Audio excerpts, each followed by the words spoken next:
En effet, Ibrahim Traoré, le président de la transition du Burkina Faso, a récemment fait des déclarations marquantes lors de divers discours où il a affirmé que l'Afrique devait rompre avec toute forme de domination étrangère, notamment celle des puissances occidentales.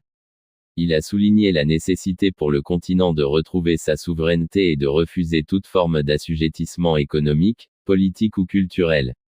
Ces propos s'inscrivent dans un contexte de montée du sentiment panafricaniste dans plusieurs pays africains, où des voix s'élèvent pour revendiquer une autonomie accrue et dénoncer les ingérences extérieures. Le discours d'Ibrahim Traoré reflète ce mouvement et semble avoir trouvé un écho favorable parmi les populations africaines, en particulier la jeunesse, qui aspire à plus d'indépendance et de justice sociale. C'est parti, suivons la vidéo. À Ouagadougou, un individu a été arrêté alors qu'il remettait la somme de 5 milliards de francs CFA en liquidité à un groupe de militaires, dans le cadre d'un projet. Camarades, Dieu a créé le monde avec tout ce qu'il y a comme bonheur, comme malheur, comme bien, comme mal, les humains, les génies, les animaux et tout ce qui va avec. Mais nous, humains, avons décidé de faire du monde autre chose. Chez les impérialistes, ils ont une vision du monde que je m'en vais vous expliquer. Le monde se résume en un triangle pour eux.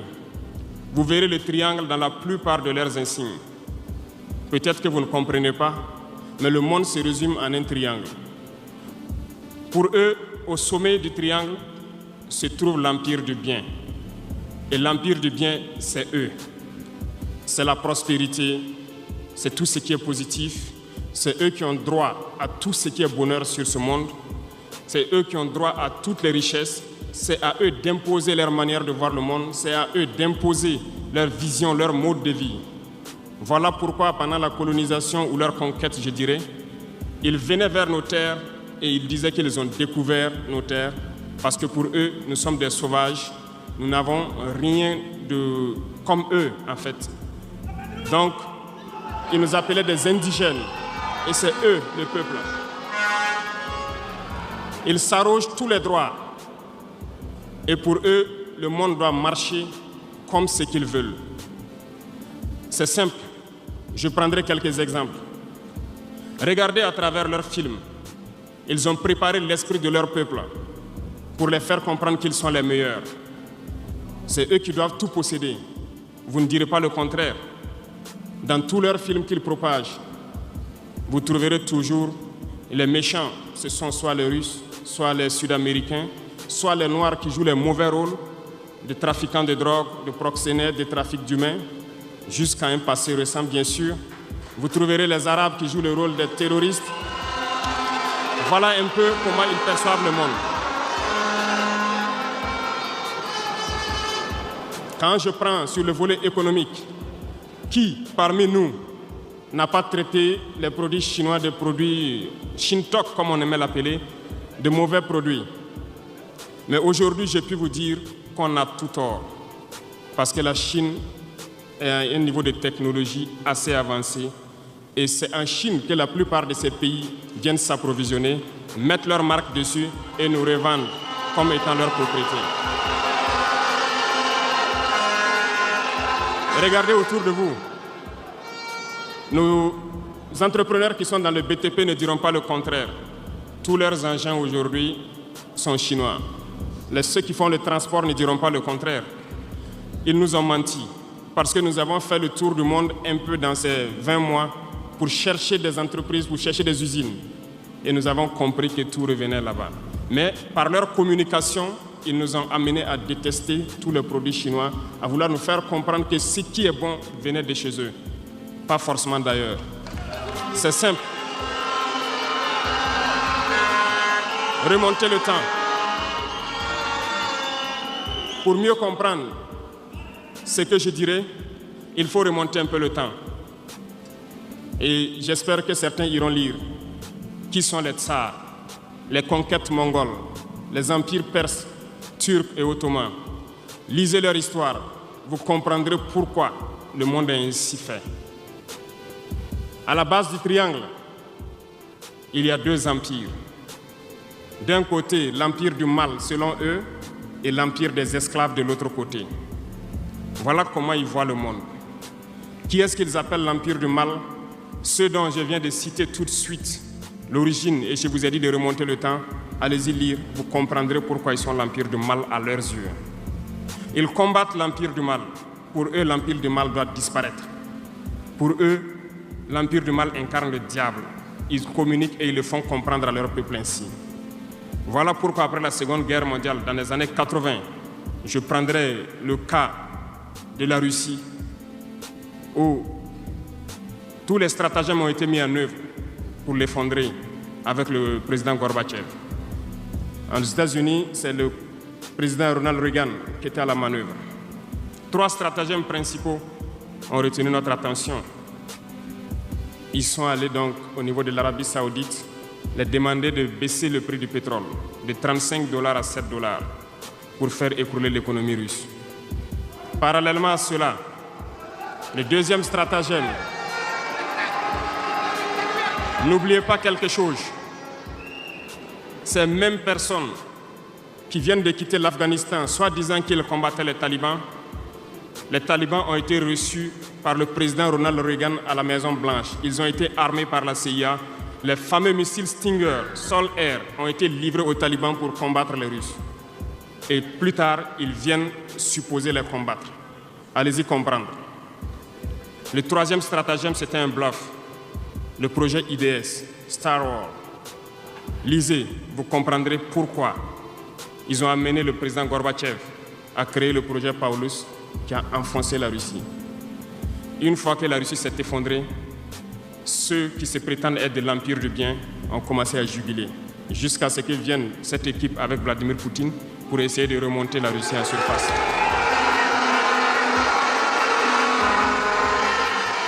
L'empire du mal. L'empire du mal, selon eux, a beaucoup souffert. Regardez l'Iran aujourd'hui, toutes les sanctions possibles. Regardez comment ils qualifient certains peuples.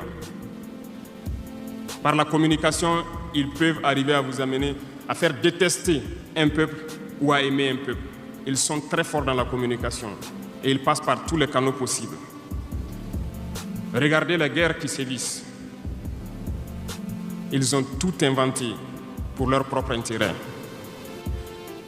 Et enfin, l'empire des esclaves, selon eux, c'est l'Afrique et certains peuples d'Amérique du Sud. Dans leur tête, comme je le disais dernièrement, l'Afrique les appartient, nos terres les appartiennent, les richesses de l'Afrique sont pour eux.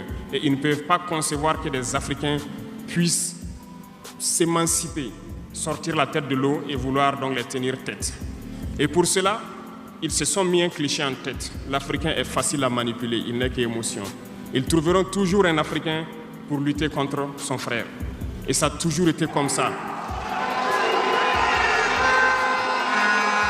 Par la communication, ils vous ont amené à détester votre propre couleur de peau.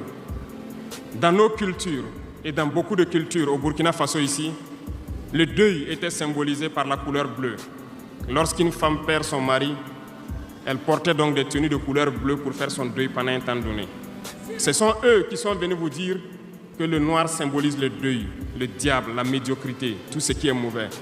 Et malheureusement, nous avons tellement avalé ça que lorsque nous sommes en deuil, nous nous mettons également en noir. Il faut que nous nous réveillons. Il faut que nous nous réveillons parce que voilà le cliché qu'ils ont en tête. Eux, ils sont l'empire du bien, d'autres sont l'empire du mal et nous, nous sommes l'empire des esclaves. Voilà comment les impérialistes voient le monde. Il faut que vous compreniez cela. Et là, je m'en vais faire un coup de gueule à l'endroit donc de certains intellectuels qui continuent de vouloir prêcher pour les impérialistes. Est-ce qu'ils ignorent cette partie de l'histoire? Je n'invente rien. Ça a été déclassifié. Vous trouverez tout ce que j'ai dit dans les bibliothèques ou partout sur les moteurs de recherche. Ces intellectuels n'ont-ils pas lu cela? Ne connaissent-ils pas l'histoire de ce monde? Ces peut-être par malhonnêteté ou quelques billets de dollars qui les amènent à toujours prêcher pour les impérialistes. Il faut que nos intellectuels arrivent à tout moment à prêcher pour conscientiser nos peuples, nos masses populaires, pour qu'ils comprennent d'où ils viennent et comment ils sont vus des impérialistes.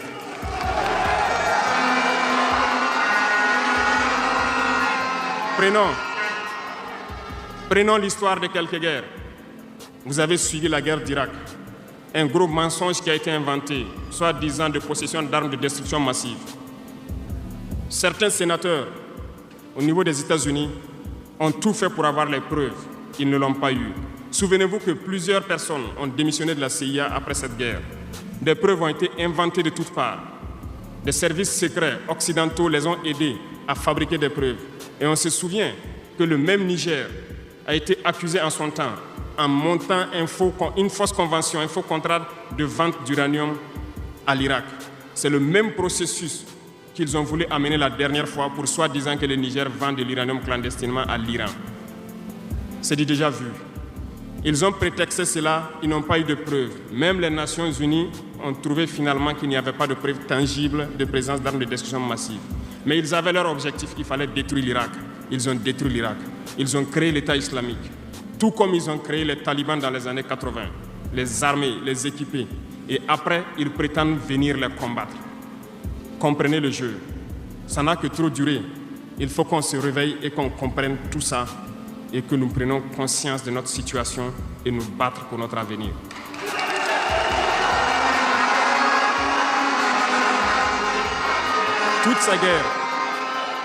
Toutes ces guerres ont été inventées, passant par l'Irak, la Syrie, la Libye, dans le but de déstabiliser le monde à leur profit, parce que nul ne doit pouvoir les égaler. C'est ce que nous vivons aujourd'hui dans le Sahel aussi à travers le terrorisme qu'ils nous ont imposé. Parce qu'ils trouveront toujours des Noirs qui vont s'exciter et qui vont prendre les armes contre leurs frères noirs. C'est ce que nous vivons. Et ils n'ont jamais quitté ce modèle. Malheureusement, beaucoup de gens leur donnent raison. À cause de quelques billets de dollars, ils se vendent très moins cher à l'ennemi, à l'impérialiste, et ils se mettent à combattre leurs frères. Je voulais faire ce petit historique du monde pour que vous compreniez comment l'impérialisme voit notre monde. Ça se résume en ces petits triangles. Après cela, dans cette deuxième phase, je dois vous expliquer pourquoi nous devons nous battre. Une petite histoire. En 2015, à Tombouctou, lorsque nous avons rencontré, j'étais chargé de la sécurité donc, de la plateforme aéroportière. Dans les patrouilles, nous avons rencontré des individus qui rôdaient autour. Un de ces individus était manchot. Je lui ai fait comprendre que c'était dangereux de rôder autour de la base parce qu'ils peuvent se faire tuer. Il m'a dit qu'il voulait se faire tuer, il voulait mourir. Et j'ai cherché à comprendre leur histoire. Certains étaient fous, d'autres étaient normaux, mais ils cherchaient à mourir à cause du terrorisme. Ils nous ont expliqué que lorsque les terroristes sont rentrés à Tombouctou, le manchot qui m'expliquait ça, un soir, les terroristes se sont pointés à son domicile. Ont voulu violer sa femme devant lui. Il s'est opposé. Ils sont repartis. Le lendemain, on est venu le pêcher à la maison, l'amener à la place publique. On l'a accusé de vol. On a tranché sa main, on l'a battu. Il est reparti à la maison. Son fils, qui avait 16 ans, qui s'occupait de sa main, ils sont revenus. Ils ont violé la femme. Ils ont enlevé son fils. Ils ont continué à violer sa femme pendant des jours, jusqu'à ce que la femme se suicide. Et ils ont amené son fils, il n'a plus retrouvé son fils. Et lui, il préfère mourir. Voilà pourquoi il marche autour. Le jour qu'une sentinelle va lui tirer dessus, ça lui fera plaisir. D'autres ont connu le même sort.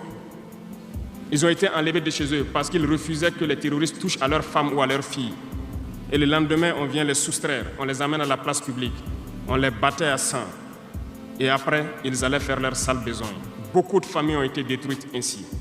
Ce sont des criminels, des violeurs, des bandits, des trafiquants de drogue qui sont armés et qui sèment désolation dans nos contrées. Ils ne le font au nom d'aucune religion. Malheureusement, ici au Burkina Faso, certains villages se sont laissés compromettre par ces individus. Je parle en connaissance de cause. En 2022 à côté, j'ai été chercher avec mon unité dans un village parce qu'ils ne voulaient pas que nous restions là-bas parce qu'ils sont en bonne entente avec les terroristes. Ceux qui m'écoutent, ils savent de quoi nous parlons. Plusieurs autres unités sont témoins. Certains villages ont refusé catégoriquement que des FDS foulent leur sol parce qu'ils sont en bonne intelligence avec les terroristes. Nous leur avons fait comprendre qu'il n'y a pas d'alliance possible avec ces criminels parce que c'est eux qui décident du jour où le pacte se rompt. Plus tard, je pense que beaucoup de villages ont compris cela. Lorsque le pacte s'est rompu, ils sont revenus sur les réseaux sociaux pour appeler au secours. Nous y avons été. Mais c'est pour dire, peu importe ce qu'ils viendront vous dire, peu importe les flatteries possibles, peu importe le pacte que vous avez signé avec eux, le jour qu'ils décident de mettre fin au pacte, ils viendront tuer et mettre fin au pacte. Il n'y a pas d'alliance possible avec les terroristes. Il n'y a pas d'alliance possible avec ces criminels. Ils sont à combattre. Un point, c'est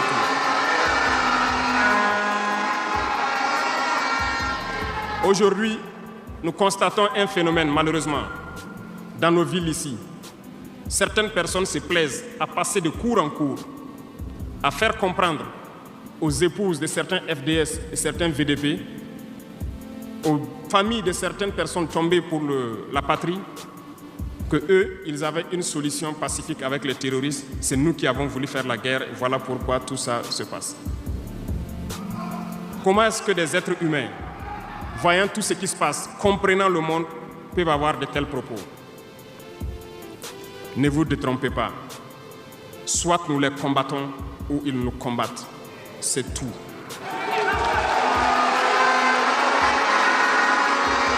Les gens se cachent. Ces gens se cachent soi-disant derrière un semblant de dialogue ou de négociation. Encore, ils vont vous ramener à traîner dans la boue. C'est ça l'objectif de l'impérialisme, que le fléau dure, que ça dure dans le temps, que vos États ne soient pas structurés et qu'on continue de profiter de vos richesses. Plus ça dure, plus ça les arrange. Et malheureusement, ces individus qui passent de cour en cour font le jeu des impérialistes. S'ils m'entendent, qu'ils arrêtent maintenant, parce qu'ils iront combattre eux-mêmes. Nous n'avons pas le choix que de combattre. Et nous avons opté pour le combat, et c'est par là que nous serons libres, que nous serons réellement indépendants. Pour ce faire, nous avons pris le soin de diagnostiquer le problème profond du Burkina Faso. J'avoue que le problème est réel et profond. Le mal est là.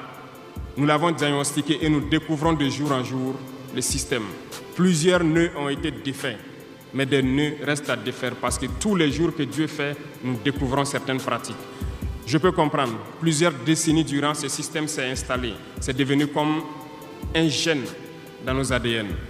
Mais il faut que nous arrivions donc à soustraire ce gène donc de nos ADN et pouvoir construire un Burkina nouveau. Voilà pourquoi dans la troisième phase de mon propos, je m'en vais donc donner des lignes directrices dans certains domaines clés. Nous ne donnerons pas de détails sur notre programme, si on peut le dire ainsi, parce que quand le programme est connu au détail près, ils vont anticiper, ils vont poser des obstacles sur nos routes et nous empêcher d'atteindre nos objectifs. Mais nous pouvons donc nous résumer en quelques mots. Parlant donc du domaine de la défense et de la sécurité, comme vous le constatez, nous avons opté pour le combat. Et pour cela, nous avons doublé presque les effectifs dans nos forces armées. Nous continuons de recruter et je pense que dernièrement, des recrutements ont été lancés côté officiers et sous-officiers et bientôt, dans quelques jours, le recrutement pour au moins 10 000 soldats devrait être lancé. Nous continuerons à renforcer les effectifs pour faire face. Parce que, où que vous soyez, malgré le recrutement qui a été fait, il y a toujours le besoin de militaires. Partout au Burkina Faso, certains villages continuent de vouloir la présence militaire. Donc, il y a lieu de continuer à recruter et à équiper. Et je peux vous assurer que nous sommes sur cette lancée. Depuis janvier 2023, nous avons pu lancer un programme d'équipement. C'est vrai, le monde est fou, il y a la guerre partout. Aucune nation ne prend son équipement et vendre, on fabrique pour vous.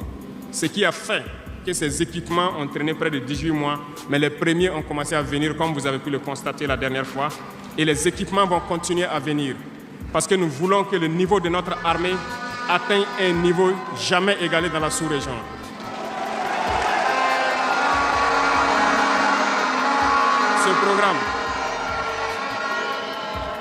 Ce programme d'équipement va se poursuivre.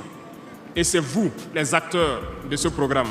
Parce que depuis que nous nous battons, j'ai pu vous dire, ces soi-disant amis du Burkina, qui étaient là depuis longtemps, qui sucent nos richesses, même une seule cartouche de Kalachnikov, nous n'avons reçu de personne pour faire notre combat. C'est vous qui payez. Et nous continuerons à faire corps avec notre peuple pour pouvoir mener cette lutte. Nous avons des partenaires qui ont accepté de nous vendre des équipements et qui ont même proposé de pouvoir nous livrer des équipements stratégiques et que nous puissions payer dans le temps. Nous leur en remercions pour ce geste.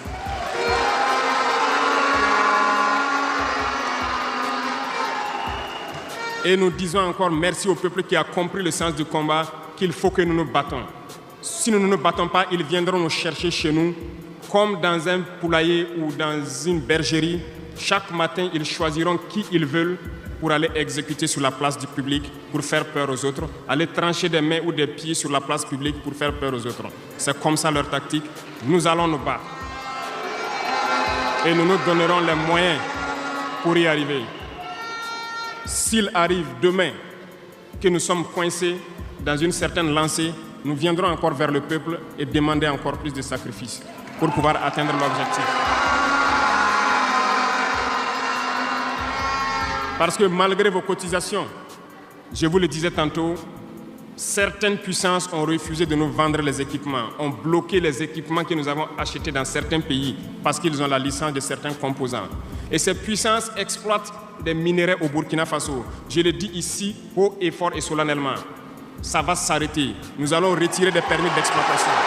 Nous n'allons pas permettre cela.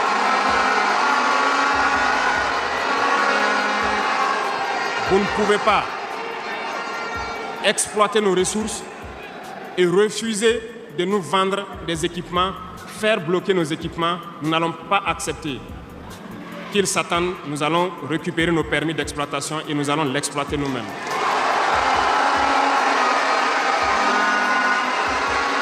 Revenant. Pour conclure sur le volet donc, de la défense, nous n'allons pas trop nous étaler là-dessus, mais sachez que tout ce qui est déjà arrivé, les hommes sont en formation là-dessus, d'autres équipements viendront et cette guerre, nous allons la mener. Beaucoup de stratégies ont été déjà écrites et nous les adaptons au fur et à mesure du comportement de l'ennemi. Et nous allons vaincre très prochainement ce terrorisme ici au Burkina et même dans l'AES.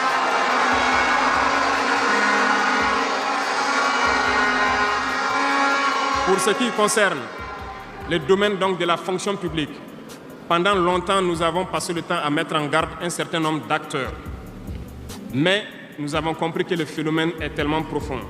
La corruption, la mauvaise gouvernance dans les différentes administrations, le manque d'éthique persiste. Certains organes ont été donc mis en place dans le cadre de la lutte contre la corruption et dernièrement, certains arrêtés ont été pris pour ce qui concerne les primes de dénonciation. Le dernier acte à poser sera fait avant donc, la fin de ce mois. C'est un organe qui devra siéger dans tous les ministères pour s'auto-saisir de certains dysfonctionnements, des actes de corruption et pouvoir agir. Et ces organes seront prêts. Parce que nous avons beaucoup de gros travailleurs aussi dans l'administration, mais qui sont mis à l'ombre, qui sont souvent mis à l'écart. Parce que pendant longtemps, ce sont les plus corrompus, les plus malhonnêtes qui ont été mis à la lumière, c'est eux qui bénéficient de tous les avantages. Et je dis donc aux travailleurs de faire attention à ces individus qui sont en train de perdre leurs privilèges, parce qu'ils vont continuer de vous manipuler, de vous intoxiquer et de vous envoyer dans de mauvais pâturages. Faites très attention à ces individus qui sont en train de perdre leurs privilèges, parce que nous n'allons pas permettre à ce que une soi-disant élite donc, qui avait été programmée s'arroge tous les droits donc, dans nos différentes administrations. Le dernier organe sera mis en place avant la fin de ce mois et le travail réel va commencer. Vous entendrez dire un peu partout, à l'issue de ça, que nous ne respectons pas certains textes, nous ne respectons pas certaines lois, mais il n'y a pas de loi ou de textes qui tiennent dans cette lutte lorsque c'est pour l'intérêt de la patrie. Qu'ils se retiennent pour dire donc, nous allons aller dans ce sens. Nous avons donc dans le processus de recrutement adopté une ligne de conduite. Nous sommes en train de faire un diagnostic, de vérifier les présences et de voir les besoins. Il n'est pas exclu qu'au cours de l'année, certains concours soient lancés pour augmenter des effectifs dans certains endroits. Certes, il y a eu d'abord une vague de concours qui a été lancée, mais dans tous les milieux, ils sont en train de faire le point. S'il y a besoin, je dis bien s'il y a besoin, nous continuerons encore de recruter pour être à un niveau acceptable et pouvoir faire fonctionner les différents organes donc, du pays pour le bonheur donc, des masses populaires. Dans le domaine donc, de la diplomatie, nous avons opté pour une diplomatie commune dans l'AES. Toutes les décisions vis-à-vis donc, des partenaires, que ce soit africains ou à l'étranger, seront prises à l'unanimité au sein de l'AES. Mais nous avons aussi opté pour une diplomatie de vérité. Nous ne comptons pas nous mettre dans certaines logiques de mentir ou de couvrir la réalité, soit disant que c'est la diplomatie. C'est faux. Ce n'est pas là la diplomatie. Je puis vous dire que ce que vous voyez en superstructure, lorsque les gens viennent en audience et sortent pour parler au micro, ce n'est qu'une partie visible de l'iceberg. Ce qui s'est passé à l'intérieur dans les huis clos, ça n'a rien à voir avec la diplomatie. Et nous nous sommes donc inscrits dans cette logique de dire clairement les choses au peuple. Certains vont nous critiquer, d'autres même iront à dire que non, un chef d'État ne doit pas parler comme ça, un chef d'État ne doit pas faire ça. Mais nous leur disons que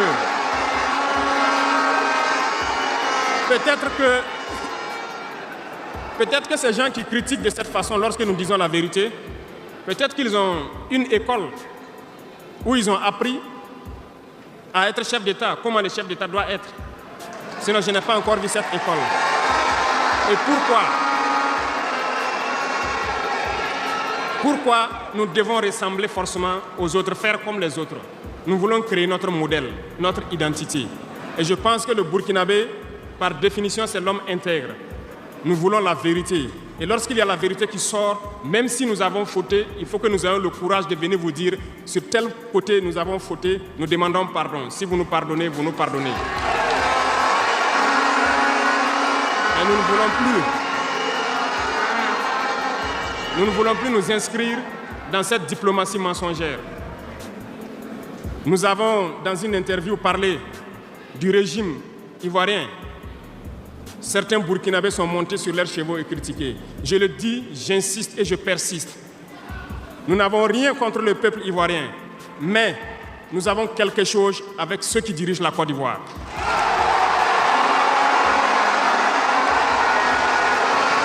Nous le disons et nous le répétons encore.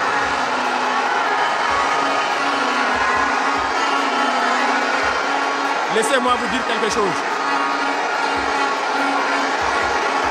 Permettez-moi de vous dire quelque chose. Il y a bel et bien à Abidjan un centre des opérations pour déstabiliser notre pays. Personne ne peut le nier et nous vous ferons les preuves dans les jours suivants. Nous vous montrerons des preuves physiques. Vous allez comprendre de quoi nous parlons. Personne ne viendra nous dire qu'au Bénin, il n'y a pas de base française dirigée contre nous. Nous avons les preuves sous la main. 2 bases importantes.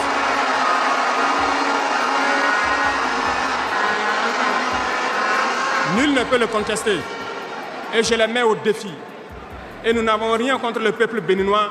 Là, nous avons un problème avec la politique des dirigeants béninois. Et nous le disons haut et fort encore.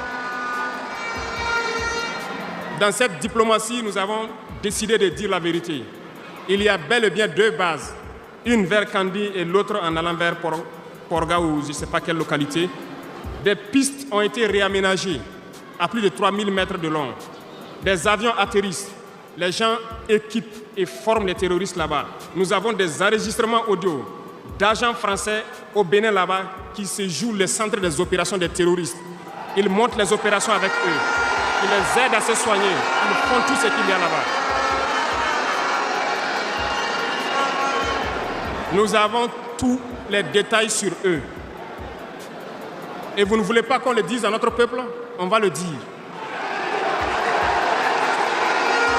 Si vous ne le voulez pas, s'ils ne le veulent pas, qu'ils arrêtent de se comporter ainsi. C'est simple. Nous n'avons forcé personne à prendre son indépendance. Si vous décidez de rester dans votre situation, mais ne prenez pas vos pays pour en faire des bas arrêts parce que ce sont vos populations qui vont en souffrir après. Et ce n'est pas une bonne politique. Nous le disons par expérience, et je le répète toujours, le Burkina a été une base arrière pour déstabiliser certains pays. Et ce n'est pas bien. Le Burkina a été une base arrière à un moment donné pour les terroristes ici. Voilà le prix que nous payons. Donc, pour prévenir les peuples de ces pays dont je parle, doivent parler à leurs dirigeants et qu'ils arrêtent cette politique parce que ça ne les arrange pas du tout.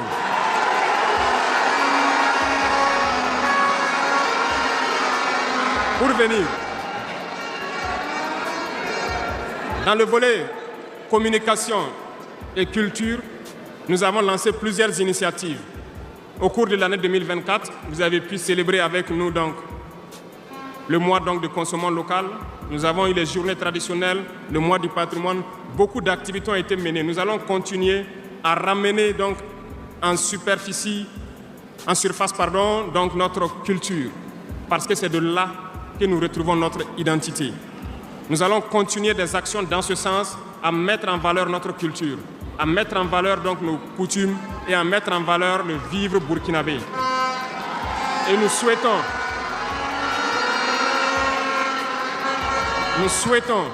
que chacun soit acteur de l'émergence du Burkina Faso à travers sa manière de communiquer. Parce que tout se trouve dans la communication aussi. Vous avez suivi dernièrement la guerre communicationnelle qui a été dressée contre nous et ça continue, ça ne va pas s'arrêter. Et je souhaite que tous ceux qui sont dans la communication puissent être professionnels. Lorsque nous voulons poser un acte communicationnel, qu'on se pose la question, est-ce que c'est pour la patrie ou contre la patrie, avant de poser l'acte. Peu importe. Vous pouvez ne pas nous aimer, moi, ma personne. Vous pouvez ne pas m'aimer, mais vous devez aimer votre pays. En me faisant du mal, il ne faudrait pas confondre le pays. Et donc, la politique dans le domaine de la communication va devoir aller dans ce sens-là. Et nous serons obligés donc de recadrer la communication sur tous les aspects.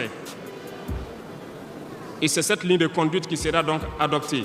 Nous n'allons pas permettre à ce que des Burkinabés communiquent contre le Burkina Faso. Nous allons toujours nous inscrire dans l'éveil des consciences. Nous devons pouvoir sensibiliser les masses populaires pour que les gens comprennent pourquoi nous devons nous battre sur tous les volets. Revenant au domaine donc de l'agriculture, comme vous pouvez le constater, nous avons lancé des initiatives depuis 2023 et cette année, l'offensive a été lancée. Ça se passe plus ou moins bien. J'aimerais donc que les gens comprennent que nous avons décidé d'accorder une grande part de notre budget et de notre temps aussi au monde agricole. Parce que plus de 90% de notre population est paysanne. Mais pendant des décennies, ils n'ont jamais senti l'intéressement donc à leur public. Et c'est pourquoi nous avons décidé d'entreprendre un certain nombre d'initiatives, d'actes que nous posons. Nous aimerions pouvoir labourer tous les champs de tous les paysans de Burkina Faso, les donner les semences qu'il faut et les permettre de pouvoir avoir les intrants nécessaires à coûts subventionnés pour pouvoir nous aider dans la lutte contre l'insécurité alimentaire. Parce que l'autosuffisance alimentaire est un droit. C'est dans ce même sens que nous avons créé dernièrement l'ONBA, l'Office national d'aménagement des barrages hydro-agricoles. Nous allons l'équiper parce que tous êtes témoins dans vos différentes régions que nous avons beaucoup retenu d'eau, beaucoup de barrages, mais qui sont ensablés, qui sont bouchés. Et nous avons la possibilité de faire d'autres barrages. Nous sommes en train de payer de l'équipement pour cet office pour qu'il puisse se déployer sur le territoire et avec la contribution des populations, pouvoir construire beaucoup de barrages et désensabler beaucoup de barrages. Nous allons poursuivre ce combat. Nous allons poursuivre ce combat jusqu'à l'atteinte de l'autosuffisance alimentaire et que nos populations puissent manger à leur faim. Dans le domaine donc, des infrastructures, nous avons un manque crucial de routes. Et en faisant l'analyse, nous avons trouvé pour certaines routes des études très vieilles. Et pour d'autres, il n'y a pas d'études. Nous ne pouvons pas construire une route sans avoir des études. Les études sont préalables. Voilà pourquoi dans ce secteur, nous avons ordonné au ministère de faire beaucoup d'études sur beaucoup de tronçons, ce qui nous permettra donc à l'avenir de pouvoir lancer des travaux et bien faire ces travaux pour que ce soit durable sur beaucoup de tronçons. Pour cela, nous avons remarqué que les frais pour bitumer 1 km de tronçon, nous sommes autour de 500 millions de francs. Donc pour 100 km avec les ouvrages d'assainissement, nous n'avons pas moins de 60 milliards pour faire 100 km de route bitumée. C'est très cher et très coûteux. La technique a été de créer donc des brigades d'intervention, donc des infrastructures. Nous sommes en train donc de vouloir équiper plusieurs brigades avec de l'équipement pour faire le minimum et permettre donc aux entreprises aussi du BTP de vivre et de faire une partie. Nous allons partager donc la poire en deux pour pouvoir baisser les dépenses et pouvoir faire le maximum de routes possibles dans un laps de temps.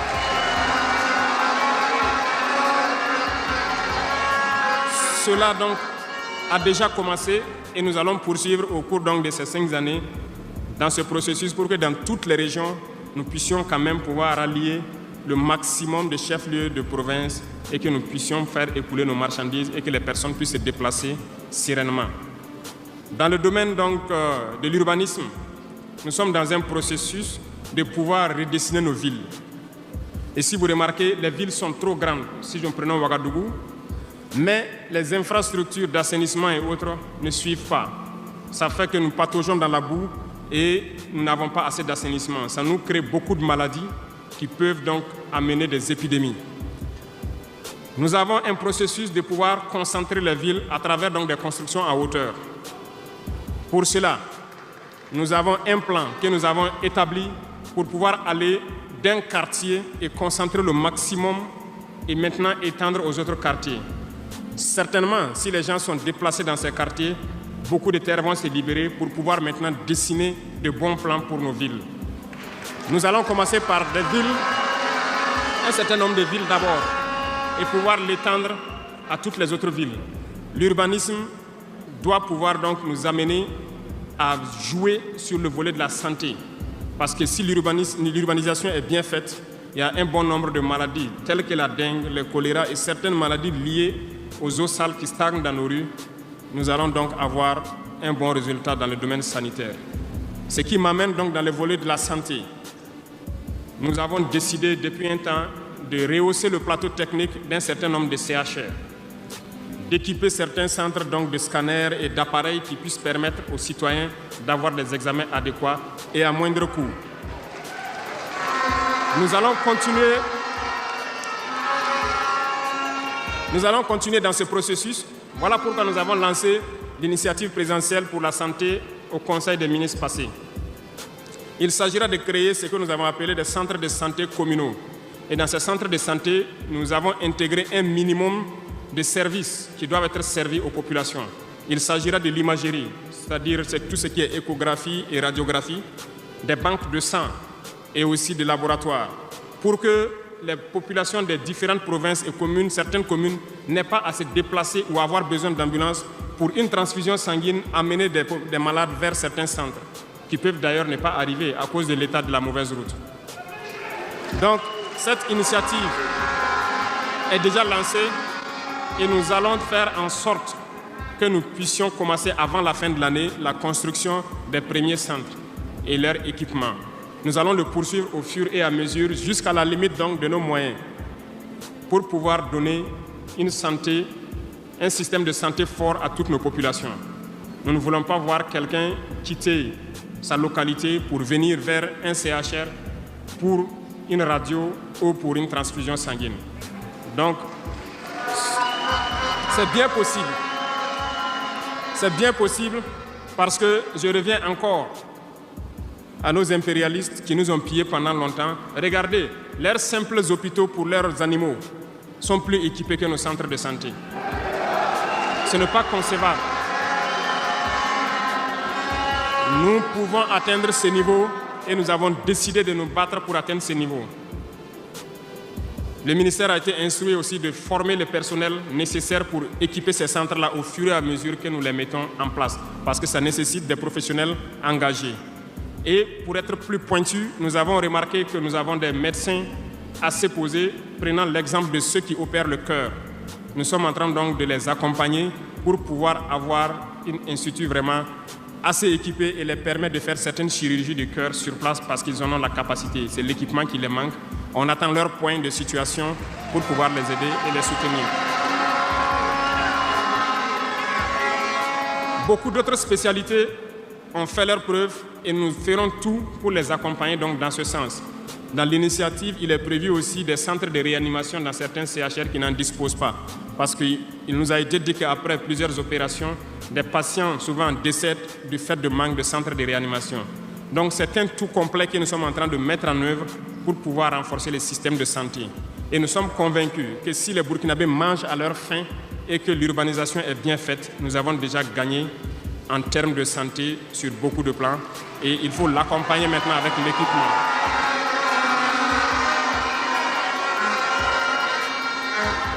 Dans le domaine de l'éducation, nous avons fait le diagnostic et comme vous le savez, nos camarades étudiants sont là, ils ne diront pas le contraire.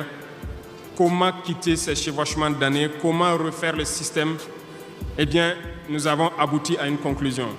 Nous avons lancé l'initiative aussi pour l'éducation de qualité. Ça va intégrer tous les volets, de la maternelle jusqu'à l'université. Les premiers bâtiments devront donc pousser aussi avant la fin de l'année. Nous avons opté pour des constructions en hauteur, pour rassembler le maximum d'élèves sur des superficies données, pour permettre un contrôle approfondi et judicieux de l'enseignement, parce que l'enseignement, c'est aussi de l'éducation. Et au finish, nous devrons avoir des complexes dans la plupart de nos communes, qui vont de la maternelle jusqu'au secondaire, et les centres universitaires doivent voir leur capacité augmenter aussi. Quand nous prenons aujourd'hui nos salles de classe à 3 classes qui sont construites un peu partout, la saison des pluies a commencé, les intempéries encore sont venues nous montrer que ce n'est pas la bonne option.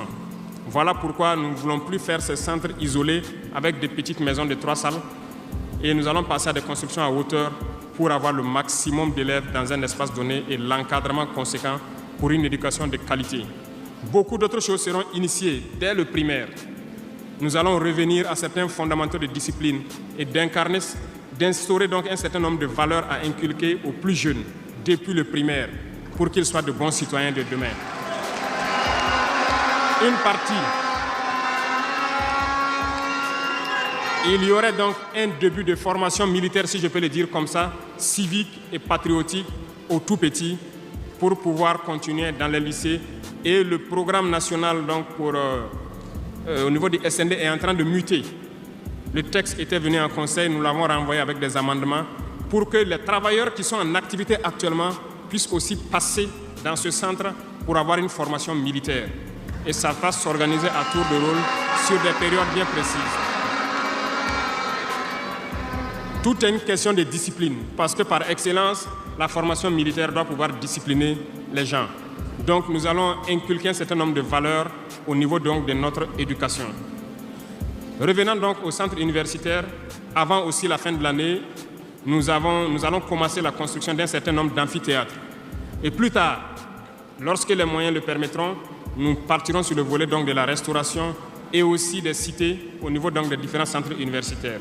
Mais nous commencerons par les amphithéâtres pour les permettre d'avoir donc où travailler pour que le décalage qu'il y a en termes donc d'années qui se superposent puisse se réduire considérablement. Nous avons fait une régulation budgétaire qui doit donc passer à l'Assemblée ce mois-là pour pouvoir donc initier toutes ces opérations. Qu'est-ce que cela veut dire? Nous avons diminué les dépenses de fonctionnement de l'administration pour pouvoir injecter ailleurs, notamment dans l'éducation et dans la santé. Ce programme donc, est prêt, il a été lancé et dans les jours à venir, vous serez témoins de l'évolution donc, de tout ce que nous sommes en train de vous dire. Et nous poursuivrons ce schéma tout au long donc, de ces 60 mois qui nous a été consacré. Revenons donc au domaine des mines. Je le disais tantôt, nous avons adopté une nouvelle politique. Le Burkina regorge de beaucoup de sortes de minéraux, mais il y a quand même un minéral pour lequel il n'y a plus de secret pour les Burkinabés. Et je m'en vais là saluer donc nos vaillants orpailleurs, très courageux, qui arrivent à rentrer dans les profondeurs de nos terres pour sortir ce minéral-là. Nous nous sommes dit, pourquoi continuer à laisser des multinationales étrangères venir puiser notre or pendant que nous savons l'exploiter nous-mêmes? Voilà pourquoi nous avons ordonné au ministère de réorganiser les orpailleurs. Et le gouvernement va prendre en compte l'exploitation de l'or. Plusieurs permis, comme je le disais, seront retirés de certaines personnes et nous allons l'exploiter nous-mêmes. Nous allons nous équiper. Nous allons nous équiper en machines pour le faire, mais même si nous n'arrivons pas à nous équiper de manière conséquente, nos orpailleurs ont fait leur preuve de courage et d'abnégation. Nous allons creuser nous-mêmes notre or et ça sera pour nous au Burkina ici.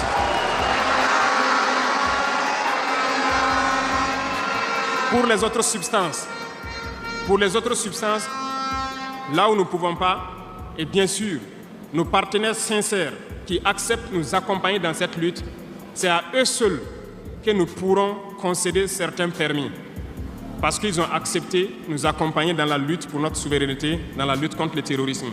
Et nous avons édicté un nouveau code minier qui est actuellement à l'Assemblée et j'espère qu'il sera voté dans la semaine prochaine pour imposer un nouveau modèle aux différentes entreprises qui vont venir pour exploiter l'or ici, pour que le maximum de profit soit pour l'État. Et dans le volet de l'énergie, comme vous l'avez constaté, nous avons de sérieux problèmes d'énergie. L'accroissement de la population n'a pas été suivi par une politique énergétique. Aujourd'hui, lorsque les pics de chaleur arrivent, il y a des délestages en permanence, beaucoup d'activités souffrent. Nous sommes en discussion avec des partenaires qui sont actuellement même au Burkina pour pouvoir construire dans l'urgence des centrales thermiques de très grande capacité. Et nous voulons donc voir avec eux comment on peut réduire les délais de construction. Les discussions portent actuellement sur la réduction des délais de construction et le modèle financier que nous allons mettre en place. Nous espérons aboutir à ça en attendant que notre processus, qui peut paraître long, des centrales nucléaires, puisse donc voir le jour. Sur ce volet aussi, ça se poursuit très bien. Sur ce volet, nous pouvons vous assurer que ça se poursuit très bien et nous sommes en train de vouloir mettre en place, sur place ici, une unité, si je peux dire, pour former des Burkinabés qui doivent prendre le relais, qui doivent suivre tout ce qui est processus de construction et prendre le relais, le transfert de compétences.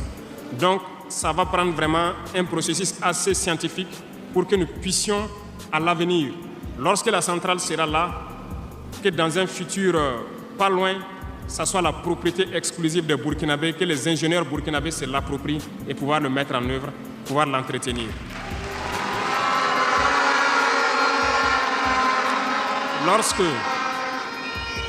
Lorsque les conclusions des discussions qui sont en cours avec les partenaires pour la centrale thermique verront le jour, nous allons vous mettre ça à disposition. Et si nous avons besoin de vous, nous allons vous le dire pour pouvoir mettre en œuvre rapidement ce plan aussi. Parlant donc du domaine de l'économie, qui tient beaucoup à cœur, nous sommes en train de mettre en place un processus. Le paiement de la dette intérieure a commencé un peu avec les plus petites dettes. Les factures de moins de 100 millions ont été payées et nous poursuivons au fur et à mesure parce que ça doit permettre de soulager le secteur privé et de pouvoir relancer l'économie. Actuellement, nous allons nous tourner rapidement vers les sociétés d'État. Leur assemblée générale vient de finir, comme vous l'avez constaté. Elles fonctionnent très bien et elles ont fait de très bons résultats. Nous allons partir des sociétés d'État, soustraire un peu sur leur DAT pour soulager l'économie et soulager la dette intérieure et faire tourner l'économie. Donc, dans les jours à venir, s'il plaît à Dieu, beaucoup d'entrepreneurs doivent être soulagés après la signature de conventions avec les sociétés d'État. Mais nous sommes en train, donc dans le secteur minier, comme je vous l'ai dit, de prendre une certaine indépendance. Ça doit nous permettre donc de pouvoir avoir un bon nombre de ressources en matière de finances, mais aussi et surtout le volet de l'industrialisation qui doit venir combler ce volet économie-là, parce que nous dépensons beaucoup à l'extérieur. Nous sommes en train de mettre en place tous les processus pour que nos devises ne sortent pas. En attendant, au niveau de l'AES, comme vous l'avez constaté, nous avons décidé de mettre en place une banque d'investissement et aussi un fonds souverain. Ce processus, donc, les techniciens sont là-dessus. La réflexion est en cours et nous espérons, dans un futur proche, qu'ils nous présenteront quelque chose de conséquent. L'autre volet stratégique que je ne vais pas parler et dont vous savez, nous avançons sereinement et au moment venu, ça va vous surprendre et rester à l'écoute. C'est tout ce que je peux dire.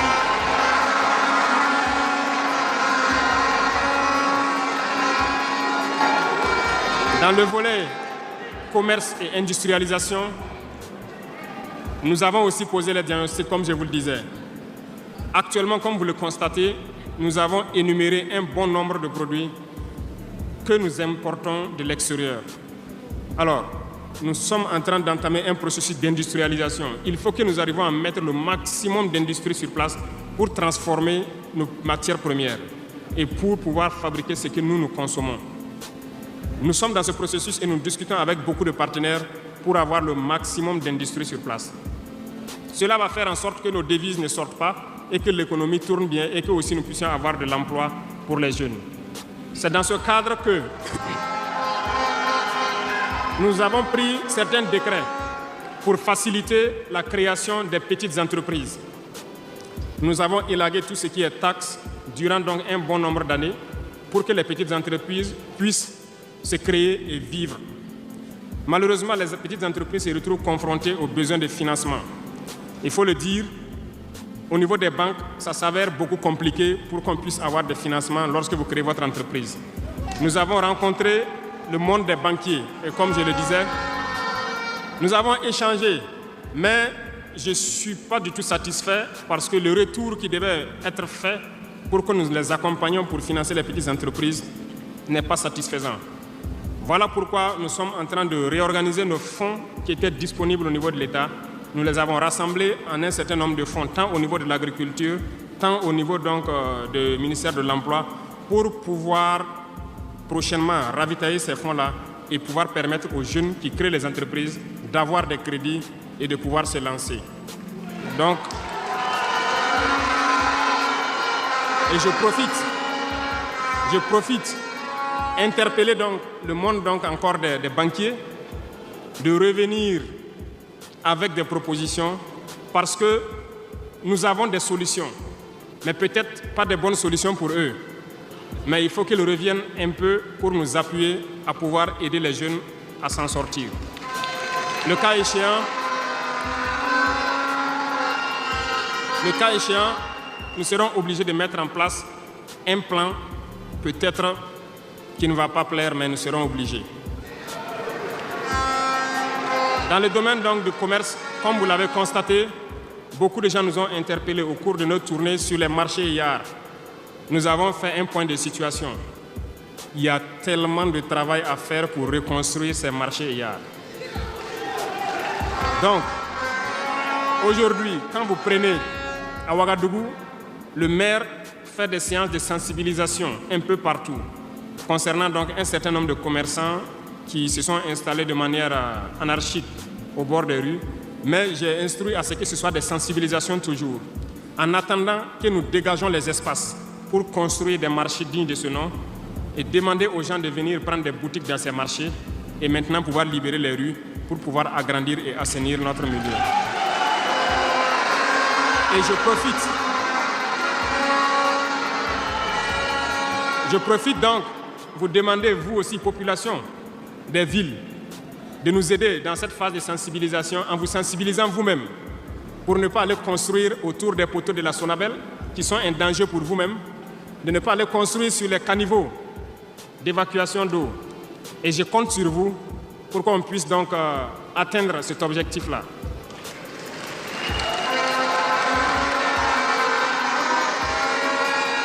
Revenant donc au volet donc de l'emploi, le sport, la jeunesse, nous sommes en train de faire une réforme. Il y aura un remaniement ministériel dans quelques jours où l'architecture des ministères va changer un peu. Nous allons consacrer un ministère entier à la formation secondaire et professionnelle pour que nous n'ayons plus à avoir donc au niveau de l'université ce blocage qui est là actuellement. Nous devons pouvoir professionnaliser beaucoup de jeunes depuis le lycée. Donc, soit depuis la 4e ou au niveau donc de la seconde, que les gens puissent décider d'aller dans des filières professionnelles et pouvoir s'auto-employer. Donc, un ministère sera consacré uniquement à ça. Parce que le système éducatif, comme je l'ai dit, après diagnostic, vous êtes d'accord avec moi que nous formons très peu d'ingénieurs. Pourtant, une nation qui se développe, l'indice aussi de développement, c'est en termes d'ingénieurs formés. Remontez dans l'histoire et voyez toutes ces grandes nations. Le nombre d'ingénieurs formés par an dans des spécialités pointues compte beaucoup dans le développement. Au Burkina, nous n'en avons pas assez. Voilà pourquoi l'école polytechnique de Ouagadougou, nous voulons la faire évoluer en université polytechnique en y mettant un certain nombre de filières technologiques et en recrutant le maximum d'étudiants qui puissent être formés là-bas et avoir des ingénieurs. C'est bien que nous ayons les filières comme lettres modernes, philosophie, droit, voilà, psychologie, histoire. Beaucoup d'étudiants se retrouvent là-bas contre leur gré. Ce n'est pas forcément ce qu'ils ont choisi, mais ce sont les filières disponibles qui forcément ne donnent pas des opportunités d'emploi. Voilà pourquoi nous avons décidé de valoriser ce secteur donc, de la formation professionnelle et de l'emploi en y consacrant entièrement un ministère. Donc dans les prochains jours, ce remaniement sera fait et vous verrez donc comment nous allons évoluer.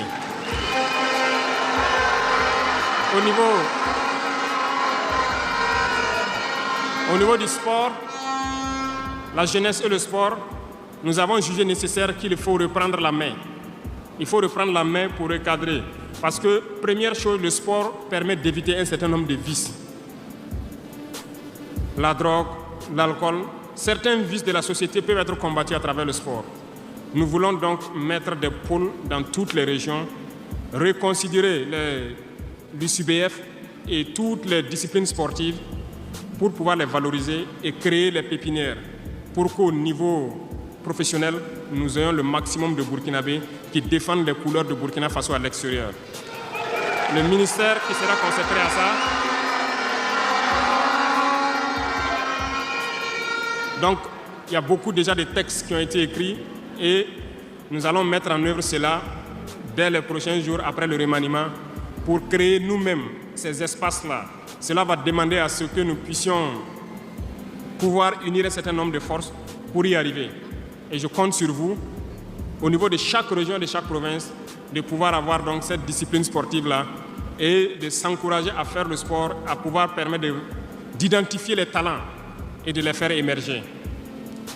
Donc, certains volets de la gouvernance, tels que la transition digitale, nous n'allons pas nous évertuer là-dessus parce que c'est un processus un peu nouveau. Nous sommes dans la dématérialisation pour pouvoir lutter contre la corruption et aussi faciliter beaucoup de choses aux usagers. Le processus a déjà été lancé et vous voyez tous les jours les applications qui sont créées qui nous permettent donc de pouvoir faire faciliter un bon nombre d'activités au niveau des usagers. Même au niveau de la justice, vous avez pu voir que les casiers judiciaires et les certificats de nationalité aujourd'hui peuvent s'obtenir facilement en ligne.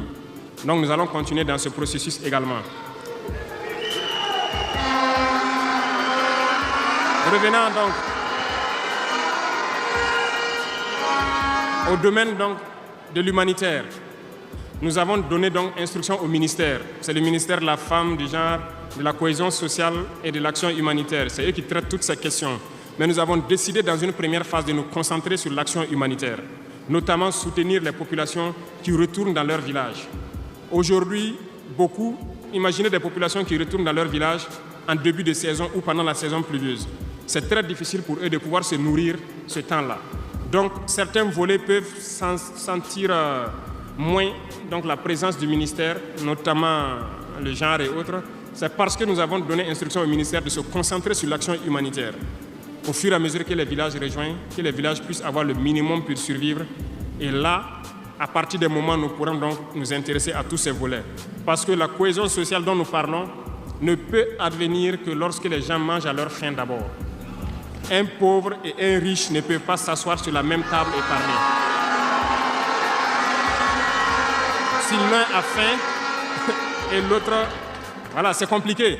C'est ce que je passe mon temps à dire à tous ceux qui viennent nous parler de cohésion sociale. Quelqu'un ne peut pas avoir faim et quelqu'un qui mange à sa faim, vous voulez les asseoir pour parler à la même table, ce n'est pas possible. Il faut que tout le monde ait à manger d'abord.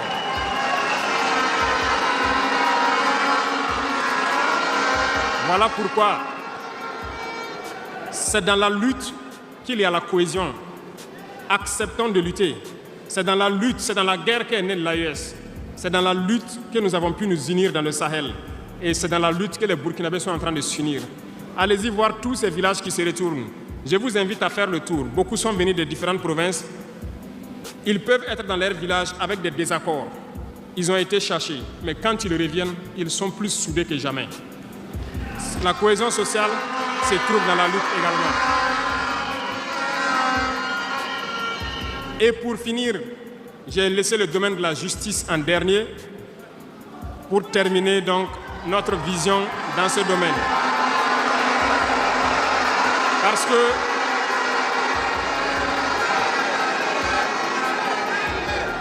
Parce que nous avons un sérieux problème dans ce volet. Nous avons entamé des réformes il n'y a pas longtemps au niveau du Conseil supérieur de la magistrature. Nous avons vu des écrits, nous avons vu des comportements de certains syndicats du monde de la justice. Très bien, certains ont tenté de boycotter tout ce qu'ils peuvent, mais comme le disait Diop, avec ou sans eux, nous allons avancer.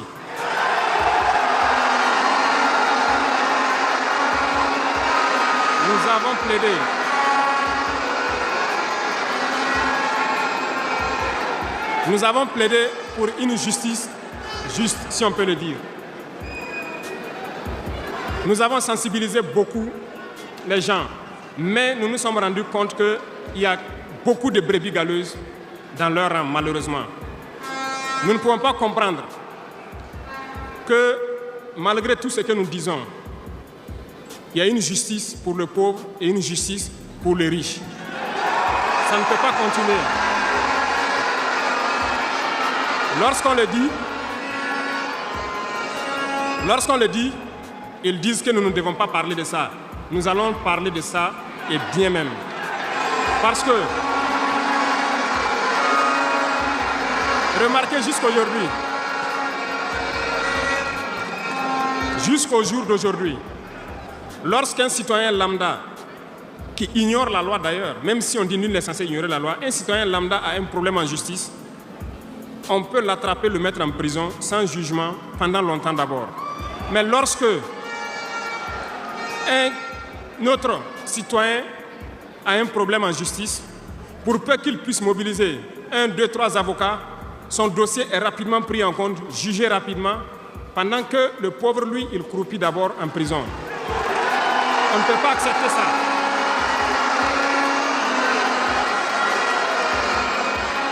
Il y a des choses, il y a des situations et il y a des choses sur lesquelles nous n'avons pas voulu nous prononcer par juste devoir de réserve, parce que nous sommes à un certain niveau, on ne veut pas parler en premier. Mais nous allons rompre ce tabou-là. Ça ne peut pas continuer comme ça. Il faut que les gens changent de manière d'être. Beaucoup de gens sont toujours en prison sans jugement.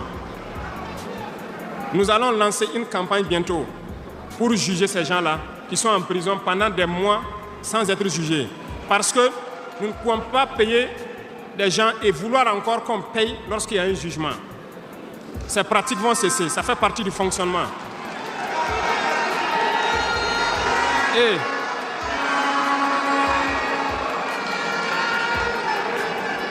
malheureusement, je le dis haut et fort, et j'invite donc les magistrats qui sont sincères là, voilà, à donner le temps aussi et à quitter dans une certaine logique. Parce qu'il y a beaucoup de brebis galeuses dans leur rang. Il y a des magistrats corrompus qui se cachent derrière des syndicats pour poser un certain nombre d'actes.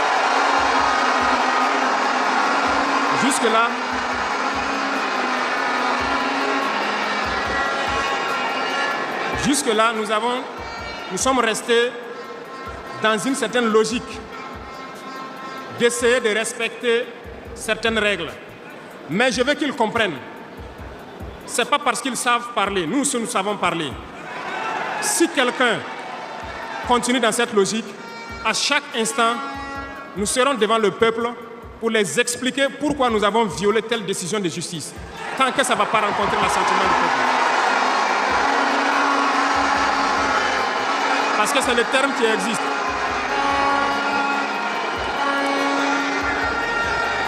La patrie d'abord, la patrie avant tout. Si une mauvaise décision est prise, soi-disant pour protéger certains individus qui nuisent à la patrie, nous allons nous opposer. Et nous n'allons pas permettre que la décision soit exécutée. Et nous allons expliquer pourquoi nous nous opposons. Le Conseil supérieur de la magistrature a été modifié dans son architecture. Ils seront installés, si ça n'a pas déjà été fait, et ils vont commencer le travail. Tous ceux qui avaient les dossiers, des magistrats qui avaient été pris la main dans le sac, qui ont des dossiers, on va remettre tout à jour, ils seront jugés aussi, comme les autres.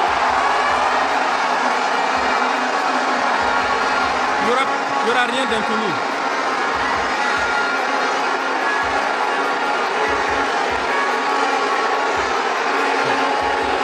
Ils sont au courant.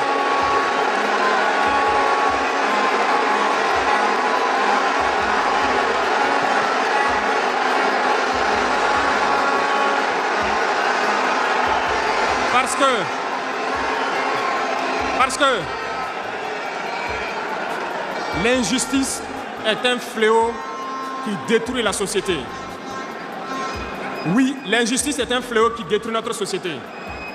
Et il faut que ce soit clair. Certains diront qu'on n'avait pas besoin de le dire ici, on avait besoin de le dire. On les met en garde et ça sera fait. Ils vont le voir dans les jours à venir. Et c'est une mise en garde en même temps au nouveau Conseil supérieur de la magistrature qui sera mis en place de prendre au sérieux tous les dossiers. Certaines personnes ont été forcées à la corruption. Certains opérateurs économiques ont été escroqués, forcés à la corruption par certains membres de la justice. On a ouvert pour qu'ils puissent venir dénoncer ces individus-là. Ils vont être jugés également. Nous voulons une autre forme de justice.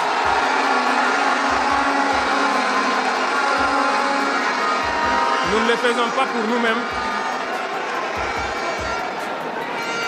Nous ne le faisons pas pour nous-mêmes, mais nous le faisons pour la masse. Parce que les deux catégories de citoyens, cette minorité qui se retrouve être la minorité dirigeante et la majorité qui est la masse populaire paysanne qui croupit dans les villages, nous n'allons pas permettre à ce qu'il y ait cette distanciation en matière de justice. Donc, j'ai laissé la partie de la justice en dernière partie pour les dire que la bataille sera lancée.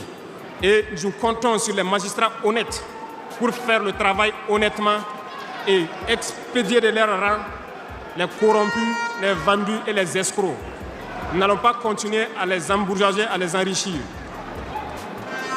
On va nettoyer. Et s'il faut que...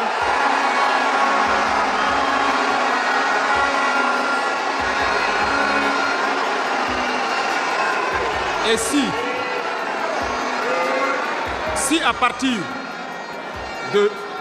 si à partir de ces propos que je tiens aujourd'hui, certains décident de faire des mouvements d'humeur ou de ne pas travailler, ils sont libres.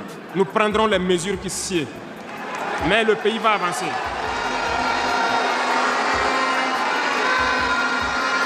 Tout Burkinabé a besoin de dignité. Tout Burkinabé a besoin de vivre en paix. Et la justice doit se donner en tenant compte de certaines valeurs. Nous avons vu des familles qui ont été détruites à cause de petites décisions de justice qui ont détruit cela. Je prends pour exemple, pour une simple bagarre au quartier. Une simple bagarre au quartier, on prend quelqu'un pour coups et blessures, on le met en prison, on ne se rend même pas compte que ce sont ces femmes et ces enfants qui vont périr dans la misère. On détruit des familles pour ça. Nous avons interpellé à relire le code pénal et c'est en relecture, nous allons changer carrément le modèle de justice. Parce que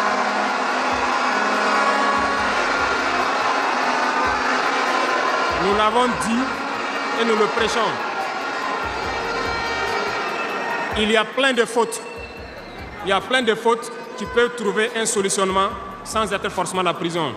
Et je peux vous promettre que dans ces 5 ans, nous allons faire en sorte pour diminuer de manière drastique le nombre de prisons et augmenter le nombre de travailleurs dans nos plaines, parce que nous allons récupérer nos plaines.